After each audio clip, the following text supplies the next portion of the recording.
तो साथियों नमस्कार, मैं संतोष कुमार अम्बेश और इस वक्त मैं हूँ सीधा यूपी गाज़ियाबाद से। और जैसा कि मैं तस्वीरों के माध्यम से मैं दिखा देना चाहता हूँ कि ये जो तस्वीरें हैं बसपा कार्यालय है और यहाँ पे मैं सैकड़ों के तादाद में मैं दिखा देना चाहता हूँ कि ये बीएसपी कार्यकर्ता यहाँ पे मौजूद हैं। और जिस प्रकार से क्रीमी लेयर जो सुप्रीम कोर्ट की तरफ से लाया गया है उसका एक विरोध प्रदर्शन यहाँ पे जताया जा रहा है, जो कि बहन कुमारी मायावती जी के तरफ से आज 21 अगस्त को भारत बंद का ऐलान हुआ था। आज इस उपलक्ष्य में यहाँ पे विरोध प्रदर्शन में यहाँ पे इकट्ठे हैं। जैसे कि मैं दिखा देना चाहता हूँ कि ये वो तस्वीर है, यहाँ पे काफ़ी कार्यकर्ता यहाँ पे एकजुट हो चुके हैं और आज के ने मतलब धरना प्रदर्शन किया है ना, ये भारत बंद का ऐलान। हाँ, ये भारत सरकार क्रीम लेयर की आड़ में जो है SC/ST का आरक्षण में जो वर्गीकरण कर रही है, ये सरकार की बहुत बड़ी नासमझी, बहुत बड़ी चालाकी है।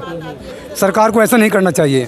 सरकार को नहीं करना चाहिए। हाँ, ऐसा नहीं करना चाहिए। अगर ऐसा हो गया तो फिर क्या हो? तो हम कानून के दायरे में आर पार की लड़ाई लड़ेंगे, संवैधानिक के दायरे में, संवैधानिक दायरे में आप आर पार की लड़ाई लड़ेंगे। हाँ, क्या कहना चाहो आप नौजवान हो? देखिए, ये आरक्षण कोई भीख में दिया नहीं है। बाबा साहब ने जब मैकडोनल्ड पंचायत में बात रखी थी हमारा अलग देश होना चाहिए, तो महात्मा गांधी जी ने विरोध किया था कि प्रतिनिधित्व के आधार पर आप समझौता कर लीजिए। तो बाबा साहब ने प्रतिनिधित्व की बात को माना, और चाहे वो विधानसभा में हो, चाहे संसद में हो, चाहे शैक्षिक संस्थाओं में हो।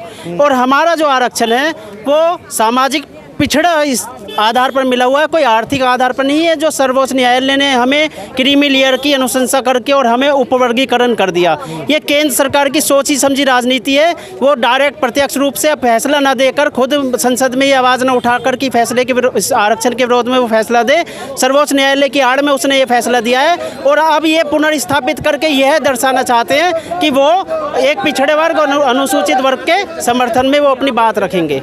इसीलिए चलिए एक मैं दिखा देना चाहता हूँ, ये बैनर है, बैनर को साथ में लेकर के विरोध प्रदर्शन कर रहे हैं। SC/ST को बांटना बंद करो, बंद करो, बंद करो।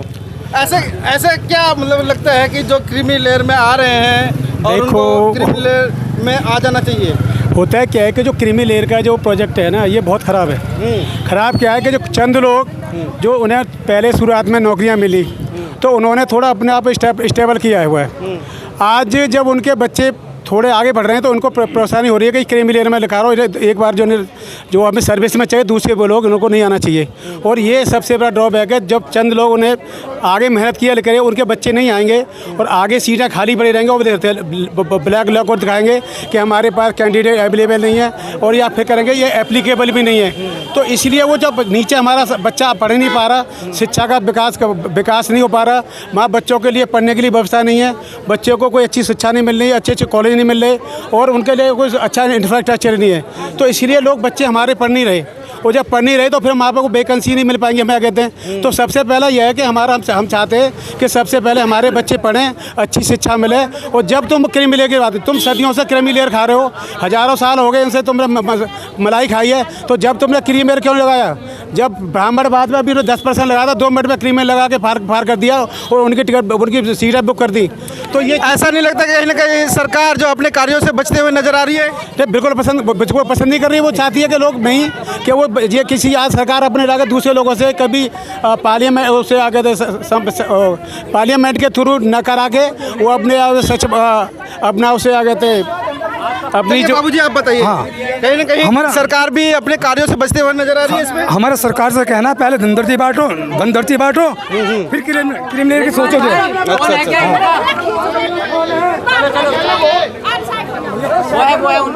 हाँ जी, हमारा सरकार से कहना पहले धनधरती बांटो, फिर क्रीम लेयर की बाद में सोचो।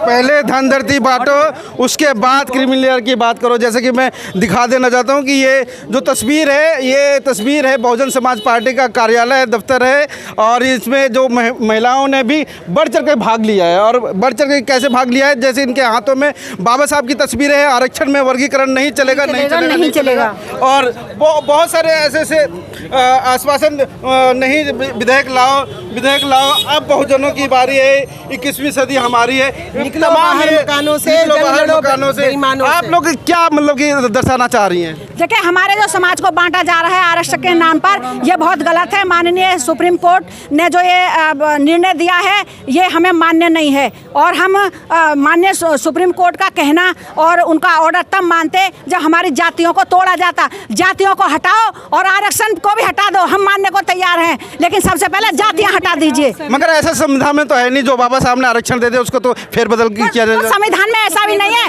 कि जो हमारे जो है जो SC ST को बांटा जाए, ये भी हमारे संविधान में नहीं है। ये संविधान का जो उल्लंघन है, संविधान के विपरीत हमारे लिए ये निर्णय दिया जा रहा है। हम इसमें जो है विरोध कर रहे हैं माननीय सुप्रीम कोर्ट के निर्णय का। आप क्या कहना चाहेंगी?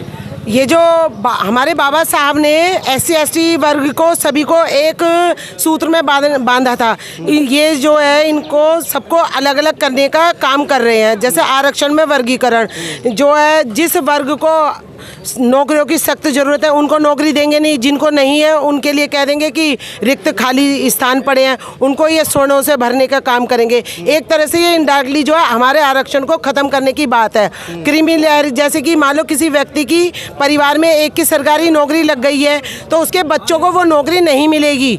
मान लीजिए गरीब परिवार का व्यक्ति की नौकरी लग जाती है 20-22 हज़ार की और वो किराए के मकान में रहता है, तो वो कैसे किसी वजह से वो अपने बच्चों को अपना गला काट काट के पढ़ा लिखा लेता है इस वजह से कि उसके बच्चों की नौकरी लगेगी। लेकिन ये सरकार कह रही है कि जिस परिवार के एक व्यक्ति की नौकरी लग गई तो उनके बच्चों को नौकरी नहीं मिलेगी। नहीं, वो लोग ये कह रहे हैं कि एक घर में किसी के पास एक भी नौकरी नहीं है और एक घर में ही 4-4 मतलब ये बताइए कि 22,000 की नौकरी लग रही है किसी चपरासी की और किसी वजह से वो अपने 3-4 बच्चों को पाल पोस के बड़ा कर रहा है, किराए के मकान में रह रहा है और वो बच्चों को चलो सरकारी में पढ़ा लिखा भी रहा है, बिजनेस के लिए पैसा नहीं है, सरकारी नौकरी तुम दोगे नहीं तो समाज हमारे ऊपर जाएगा नीचे जाएगा। जो बाबा साहब ने हमारे संविधान में लिखा है उसे लागू क्यों नहीं रहने दे रहे, क्यों इनडायरेक्टली उसको घुमाने की कोशिश? चलिए, सरकारी नौकरी रह रही है, आप क्या कहना चाहेंगे? सरकारी नौकरी बची नहीं है और वर्गीकरण की बातें चल रही है। देखिए, सरकारी नौकरियां अब ज़्यादातर जो है संविदा पर या ठेकेदारी पर रखा जा रहा है लोगों को। सरकारी नौकरियां तो बचेंगी नहीं और जो जानबूझ के ये ख़त्म किया जा रहा है, ये बहुत गलत है। और ये हम माननीय अपने राष्ट्रपति महोदया से ये अनुनय विनय करेंगे कि उनको पावर है कि जो ये माननीय सुप्रीम कोर्ट का जो निर्णय आया है उनको पावर है कि इसको जो है यथास्थिति रखा जाए और हमारे SC ST समाज को बांटने का काम ना किया जाए। इससे आज तो SC ST का जो समाज में बांटने का काम किया जा रहा है, कल को OBC में बांटने का काम किया जाएगा। तो पूरे देश में हमारे आपस में जो प्रेम भाव से हम आज तक रह रहे हैं उसमें फूट डालने का काम किया जा रहा है। जैसे कहते हैं कि अंग्रेजों ने राज किया था, फूट डालो राज करो, ये आज हमें फूट डालो राज करने का जो काम कर रहे हैं ये हमें मंजूर नहीं है और हम इसके लिए अपनी लड़ाई लड़ते रहेंगे। माननीय हम राष्ट्रपति महोदया से भी इन्होंने विनय करेंगे कि उसको अपनी यथास्थिति में करने का काम करें। अब सवाल ये है कि अगर आप लोगों की बात नहीं मानी जाएगी तो आगे का क्या रास्ता अपनाएंगे? देखिए, अभी जो है बहन जी ने आदेश किया है कि हमें अपना ज्ञापन जो है शांतिपूर्ण देना है, कोई हमें लड़ाई झगड़ा या रोड जाम नहीं करने हैं। अभी हम अपनी बात को शांति से रखेंगे। यदि सरकार ने हमारी बात को नहीं माना और वो अपने फैसले से नहीं बदली तो हम लोग उग्र रूप धारण करेंगे और हम मरने मिटने को तैयार हैं। कुछ लोग के हक अधिकार को खत्म नहीं होने देंगे। कुछ लोग इसका जो है स्वागत भी कर रहे हैं। देखिए, स्वागत वो कर रहे हैं जिनको पता नहीं है और जिनको पता है, क्योंकि उनको ये नहीं पता कि पढ़ने लिखने से ही हमारा समाज ऊपर जाएगा। जो लोग स्वागत कर रहे हैं वो पढ़े लिखे नहीं, उनको ये नहीं पता है। देखिए, वो तो करेंगे स्वागत। देखिए, जो हमारे भारत को बांटना चाहते हैं, हमारे विरोधी हैं, वो तो इसका जो सम्मान करेंगे, इस निर्णय का सम्मान करेंगे। लेकिन जो ये भारत का जो विघटन किया जा रहा है, ये बांटने का काम किया जा रहा है, ये सिर्फ SC ST की बात नहीं है बल्कि पूरे भारत में को बांटने का काम किया जा रहा है। पूरे भारत में आक्रोश आ जाएगा, आज नहीं। क्या कहना चाहेंगे? बहन जी का कॉल है, कहाँ से कहाँ तक आप मार्च करने वाले हैं? परमादरणीय बहन कुमारी मायावती जी के आदेश अनुसार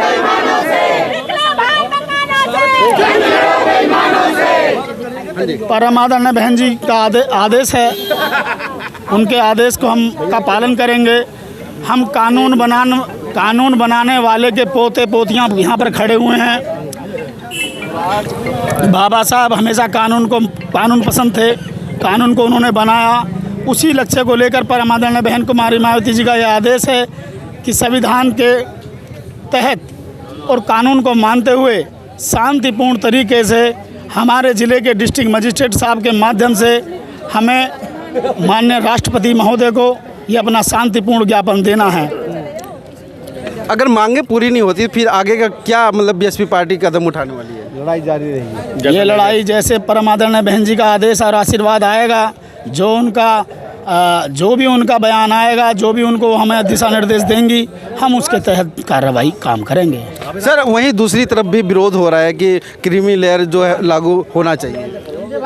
जो विरोध कर रहे हैं वो अगर विरोध भी कर रहे थे तो कुछ लोग वो गलत मानसिकता के लोग होंगे। अब इस समय पूरा देश आरक्षण की में जो वर्गीकरण है उसके खिलाफ है। हर वर्ग आज हमारा समर्थन कर रहा है, हर वर्ग समर्थन में जुटा है, व्यापारी भी जुटा है। अभी बसपा कार्यालय पे कहाँ तक मतलब आप लोग मार्च करने वाले हैं? हम यहाँ से डीएम कार्यालय तक जाएंगे और डीएम कार्यालय में हम ज्ञापन देकर ही लौटेंगे। चलिए सर, एक सवाल उठता है कि सरकार कहीं ना कहीं सरकार के ऊपर लांछन लग रहा है कि सरकार ने अपना वर्क सही नहीं किया है। जैसे कि अस्पताल बनाने थे, स्कूल बनाने थे, कहीं ना कहीं बड़े बड़े संस्थान रोजगार के लिए काम करना था, मगर क्रिमिनल ला करके वो आपस में लड़ाने का काम कर रही है। तो क्या ये लांछन?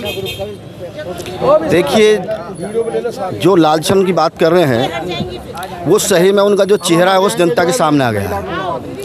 इस सरकार ने ये सिद्ध कर दिया है कि भारतीय संविधान के बदलने के फिराक में है और बहुजन समाज पार्टी किसी भी कीमत पर यह बात सहन नहीं करेगी। संविधान की रक्षा करना बहुजन समाज पार्टी के नेता परम आदरणीय बहन कुमारी मायावती जी ने पहले कह दिया कि जो भी इस काम करेगा हम किसी कीमत पर चुप बैठने वाले नहीं हैं। जिन्होंने संविधान के रक्षा के नाम पर वोट मांगने का काम किया है उन्होंने समाज को धोखा देने का काम किया है और ये सरकार जो इन्होंने उपवर्ग में बांटने का सफल प्रयास किया है ये किसी भी कीमत पर बहुजन समाज पार्टी सहन नहीं करेगी।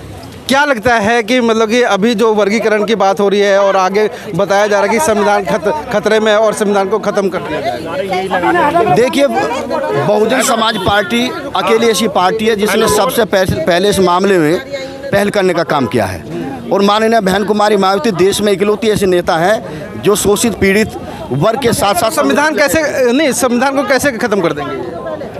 वो संविधान में ऊपर के बांटने का काम कर रहे हैं। वो संविधान में प्रारूप को चेंज करने के फिराक में है जो बहुजन समाज पार्टी किसी कीमत होने नहीं देगी, नहीं होने देगी। क्या लग रहा है कि मतलब कि जो एससी और एसटी में क्रीमी लेयर है और आप उसके लिए विरोध प्रदर्शन कर रहे हैं, कुछ लोगों को इसका मतलब स्वीकृति मिल गई है और कुछ लोगों ने भी इसका प्रदर्शन भी किया है कि जो क्रीमी लेयर है वो भले के लिए है? नहीं, किसी भी कीमत पे जो उपवर्ग में बांटने की नीति है कभी भी ये हित में नहीं है और ये जो समर्थन कर रहे हैं वो सरकार के अंग हैं।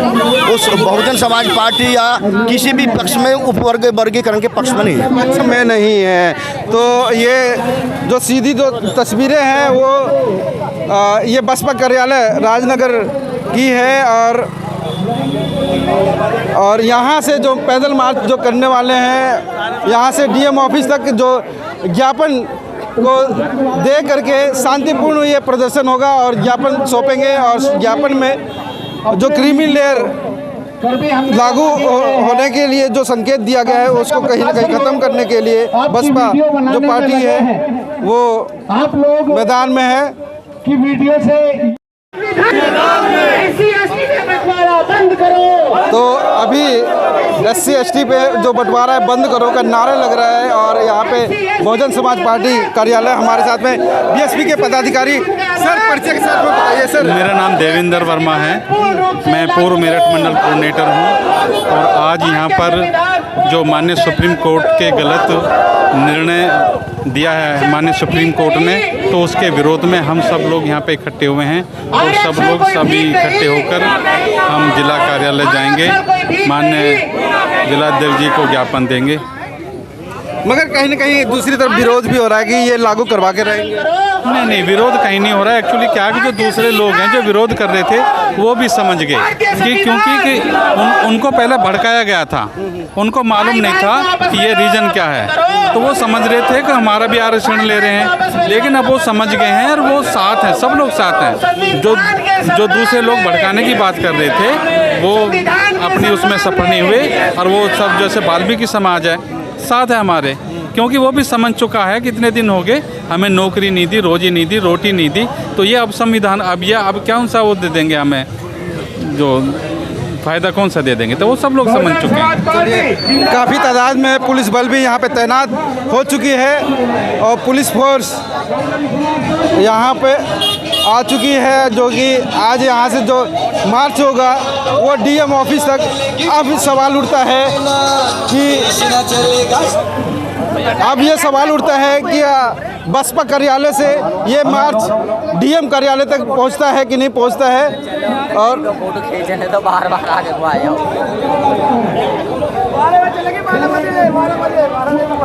तो ये हाथ में तिरंगा लिए और हाथ में नीला झंडा लिए। क्या नाम है आपका? सलीम अलवी। आपको भी डर है क्या? हमें क्या डर है, क्यों डरेंगे हम? क्रिमिनल लेयर में आ रहे हो तो आपको भी डर है? हमें कोई डर नहीं है, किसी से डर नहीं है।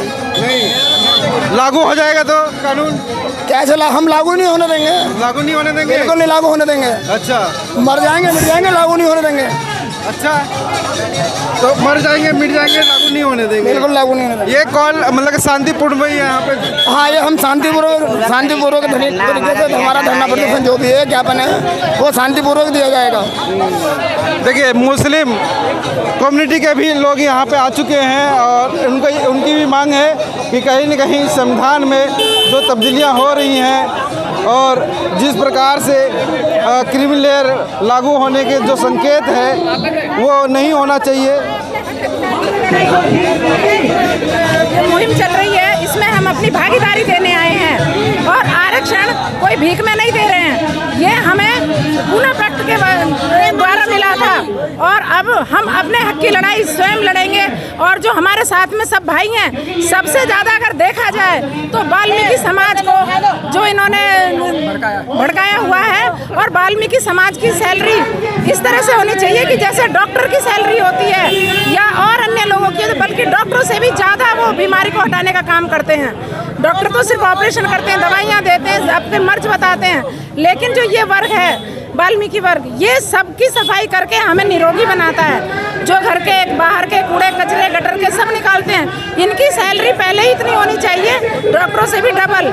और दूसरी बात कि जब इन्होंने ये ठेकेदारों द्वारा इनको रख लिया गया है तो इनकी नौकरियां क्या सभी की जैसे पहले सरकारी हुआ करती थी वही नौकरियां होनी चाहिए। अन्यथा ये भारत में अब नहीं चलेगा कि आप पीछे से भी भर्ती करते रहो और यहाँ दूसरे लोगों को आरक्षण भी ना दो। वाल्मीकि समाज 1960 से लड़ता आ रहा है वर्गीकरण के लिए। 2024 में अगर सुप्रीम कोर्ट ने निर्णय दे दिया तो आप लोगों को परेशानी क्यों? क्योंकि वो भी हमारे भाई हैं, वाल्मीकि भी। हम SC ST OBC सभी भाई हैं, इन्हें आपस में लड़ने का काम किया जा रहा है। और अगर आज वाल्मीकि समाज कूड़ा उठाना बंद कर दे तो इन्हें पता चल जाएगा कि अस्पताल कितने कारगर साबित होते हैं। और हमारे जो ये सरकारी नौकरियां हैं सभी को बिना ठेकेदारों को हटाया जाए जो कॉन्ट्रैक्ट देते हैं, और डायरेक्ट सरकारी नौकरियां दी जाएं। जितने भी हमारे आरक्षण हैं वो उसके द्वारा जो मिलता है सबको पूरा मिलना चाहिए। तो हमारा जो 22% है उसमें से अभी इन्होंने मतलब सारी वैकेंसियां अपने झोले में डाली हुई हैं, उन्हें निकाल नहीं रहे हैं। जिस दिन निकलेंगे हम सब सरकारी कर्मचारी बन जाएंगे और तभी इस भारत का उद्धार हो सकता है, अन्यथा नहीं होगा। तो हमें सबको एकजुट होकर के अब अपनी लड़ाई लड़नी पड़ेगी। और जो हाई कोर्ट, सुप्रीम कोर्ट जो है और न्यायालय हैं, इनमें हमारी भागीदारी होनी चाहिए। और यही लोग हमारे सारे अधिकारों को खा रहे हैं, तो इनसे क्यों नहीं ये मांग की जाती है कि भाई आप अपने दायरे में रह करके काम करें। जो संविधान है वो गलत नहीं कहता, आप अंदर संविधान को खोखला कर रहे हो, लेकिन जो आपने प्राइवेट किए हैं, प्राइवेटों में भी अब हमें आरक्षण चाहिए, तभी हमारा भी उद्धार होगा और आपका भी कल्याण होगा।